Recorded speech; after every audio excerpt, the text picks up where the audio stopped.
Ini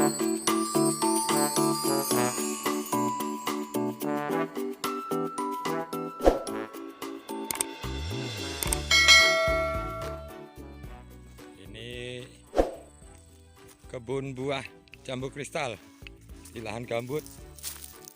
Nah, lihat tanahnya itu bekas kayu-kayunya. Ini sisa-sisa kayu di khas gambut ini. Nah, itu dalam itu sisa-sisa yang sudah melapuk. Dan ini sama Mas Heri sukses dijadikan kebun jambu kristal, walaupun luasnya ini tidak seberapa ya, tapi dimanfaatkan optimal. Nah, taruh helm loh, helm dulu. Nah, ini kita tadi susah juga ya, jadi sebagian kita harus jalan kaki nih. Kalau naik motor sendiri bisa, tapi begitu berboncengan agak berat karena tanahnya begitu lunak, jadi separuh jalan berhenti. Nah, itu Mas Heri itu pakai baju baru pemiliknya, sama-sama barusan sampai. Ini cara tanam ini belum tanya ini berapa, kayaknya rapat sekali, kemungkinan cuman 1,5 meter ini. Kita lihat dulu, nanti baru ngobrol sama beliau. 1,5 meter semua, tapi yang kita perhatikan pertumbuhannya cukup bagus ini. Bagus Pak ya pertumbuhannya. Buahnya juga ini mungkin baru berapa bulan. Kalau setahun ya jelas belum ada, mungkin cuma sekitaran 6 bulan atau berapa bulan.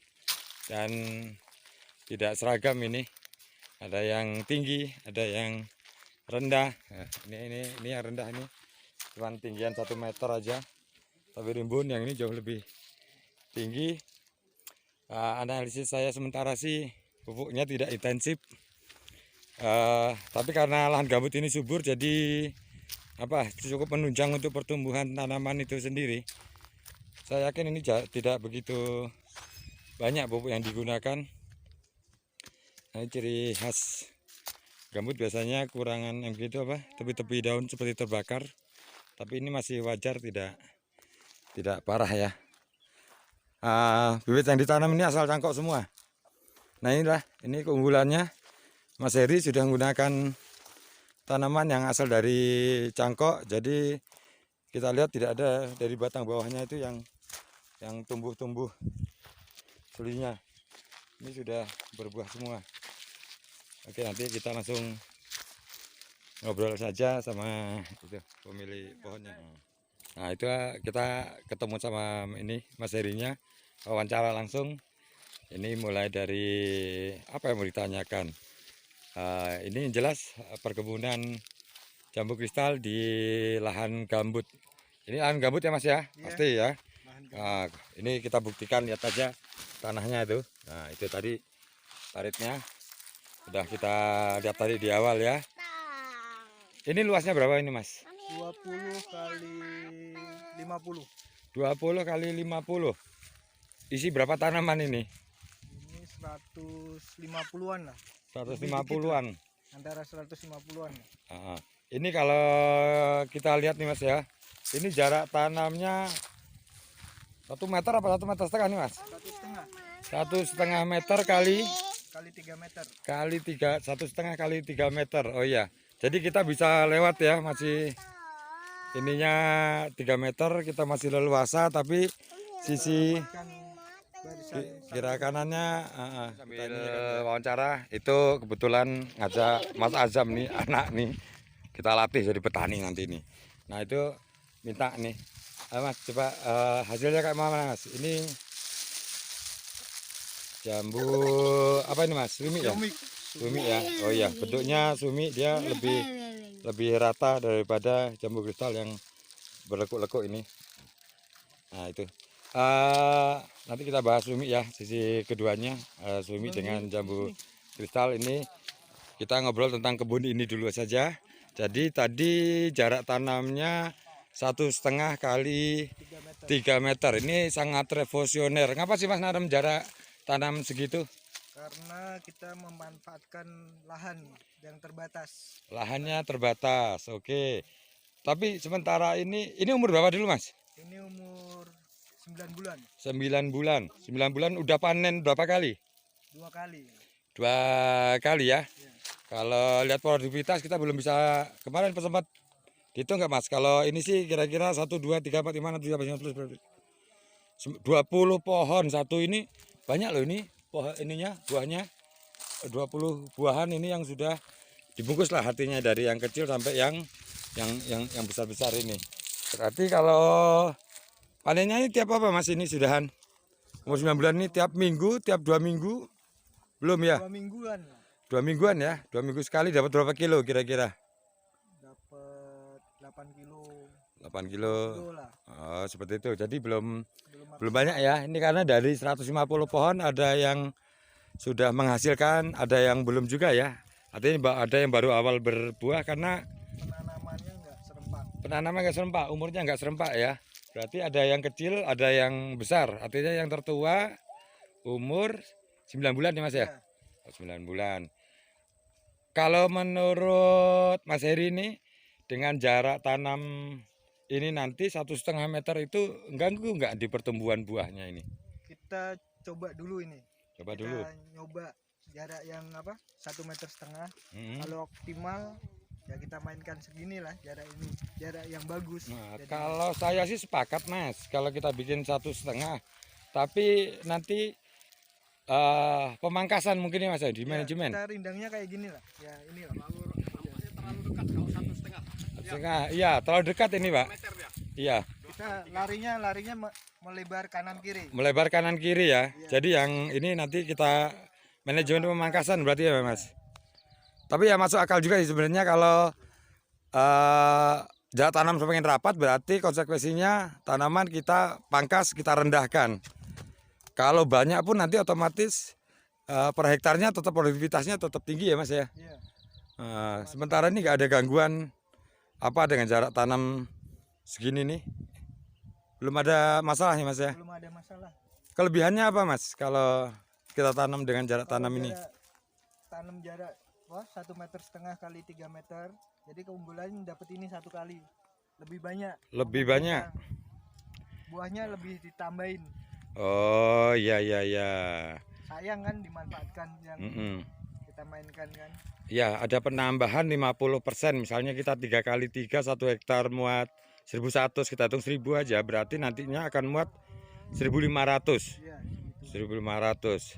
Ya masuk akal Mas. Jadi ini buka wawasan kita juga ya. Bahkan dengan jarak tanam 1,5 meter, sementara ini di umur 9 bulan dengan ketinggian 1,5 meter ini belum ada gangguan di tanaman. Artinya tanaman masih bagus, tajuk juga belum rapat. Tapi kalau sudah 2 tahun otomatis kita harus pemangkasan ya Mas ya. Iya, kalau saya sih pengennya jarak 1,5 meter semuanya sih sebenarnya. Tapi orang lewat susah. Hah? Enggak juga sih. Enggak ya? Sebenarnya. Oh ya, Kita lebih optimalkan sih. lebih optimal ke depannya. Jadi Pengennya kalau segini, ini lumayan kan jarak kayak gitu Hmm. kan. Tuh Mas, kayak gitu Iya. kan, 1,5. Jadi 1,5 nih. buahnya kita dapat 2 pohon lagi, tanaman lebih banyak, lebih hasil lebih banyak. ya, kayak gini kan. Mm-mm. Jarak ini tambah ini kan lumayan. Iya, ini ke sini kan 1,5 meter ini cuman nih. Ini kan lumayan. Kita manfaatkan lah. Iya, manajemen tajuk aja ya tadi itu. Iya. Terus ini menurut saya tanaman cukup normal. Ini pemupukannya gimana ini Mas? Ini kan buat wawasan kita juga, terutama orang-orang yang punya tanah margin, tanahnya jelek, tanah gambut lah, terus modalnya minim. Sebenarnya biayanya sampean tinggi nggak sih? Kalau biaya saya pemupukan lebih sedikit daripada yang orang-orang bilang kan Mm-mm. pakai berapa gram ini. Kalau saya cuma satu cumut dikit lah. Kira-kira kalau dihitung berapa sendok, 1/4 sendok? Lahan segini cuma 1,5 kilo. Ya salam, tenannya Mas. Pelit dikit nih. Iki pelit ini pelit. Bukannya Teman-teman. pelit, modalnya ini. Kita tahu sendiri Mas Heri ini nanam nih modal nekat nih, petani nekat nih. Bonek. Oh, bonek, tapi ternyata bisa gitu loh. Bibit pun dulu bikin sendiri apa Mas sebagian? Kita beli kemarin. Beli ya? Ya. Ada yang produksi sendiri? Belum belum ada ini. Ini baru mau produksi ya untuk pengembangan lahan selanjutnya ini. Benar-benar. Kegagalan yang kemarin. Nah, tapi artinya dengan pupuk yang itu 1,5 kilo itu setiap seminggu, 2 minggu, 3 minggu apa Seminggu sekali saya seharusnya. seharusnya. Pernah nggak sampai 1 bulan nggak dipupuk kayak gitu? Belum pernah. Belum pernah. Belum pernah. Paling lambat berapa minggu sampai? Minggu. 2 minggu pernah ya. Jadi itu tadi 1,5 kilo itu untuk 150 pohon. Kalau dihitung cuma 10 gram berarti satu tanamannya. Itu emas apa pupuk gitu loh. Nah, itu kan agak. Kadang, Mas, ya. Tapi ngelihat pertumbuhan sini bagus. Terus pupuknya apa yang pernah digunakan Mas selain Kalau saya pakai MPK sama Dolomit aja, ini harusnya pakai kurang Dolomit nih. Dolomit udah berapa kali dikasih? Baru awal tanam aja. Awal tanam 9 bulan yang lalu baru sekali dikasih. Harusnya udah. Menurut perhitungan matematika kita itu Dolomit sudah habis, tapi nyatanya tanpa Dolomit pun selama 9 bulan itu pertumbuhan tetap normal ya Mas ya, walaupun ada gangguan. Tetap ya artinya normal, tapi ada gangguan pun sedikit yang nggak ada artinya lah. Artinya ini seperti ini tepi-tepinya terbakar, ini salah satu kekurangan Dolomit. Tapi sementara ini belum tahap yang mengerikan lah. Terus perawatannya apa aja nih Mas? Paling perawatannya kita hama ini belum saya semprot nih, udah 2 minggu nih, lupa ini, sibuk yang lain jadi. Ini kan kena apa? Ulat nih. Kena ulat ya, hamanya itu Ulat aja ini, nih. Kayak gini nih. Nyemprotnya berapa minggu sekali? Kalau saya seminggu sekali sih biasanya. Seminggu sekali. Sampai 2 minggu lah. Insektisida aja ya? Iya. Itu ya. Jadi per minggu itu pengeluaran sampean buat kebun itu berapa? Berapa ya? Cuman pupuk sama itu pupuknya berapa? 50 lah. pupuknya kalau 1,5 ya 15, berarti berapa ya?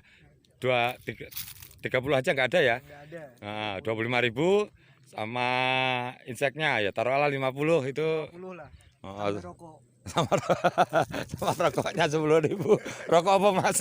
Sastel wi. Nastel. Oh, pupuk hemat wi. Piro ki Mas? 10.000, 50.000 udah sama rokok sama ininya, apa nggak hemat sekali ini yang punya. Di kebun senang kita. Senang Mas ya, kalau ngeliat kayak gini ya saya senang ini, kebunnya bersih, terus pertumbuhannya juga bagus. Ya oke, tadi itulah semoga jadi inspirasi ya, artinya dengan modal minim ya tadi kita belajar banyak tentang pemupukan, jarak tanam, tapi sebenarnya saya tidak anjurkan itu seperti itu, tapi kalau mau dicoba ya silakan aja.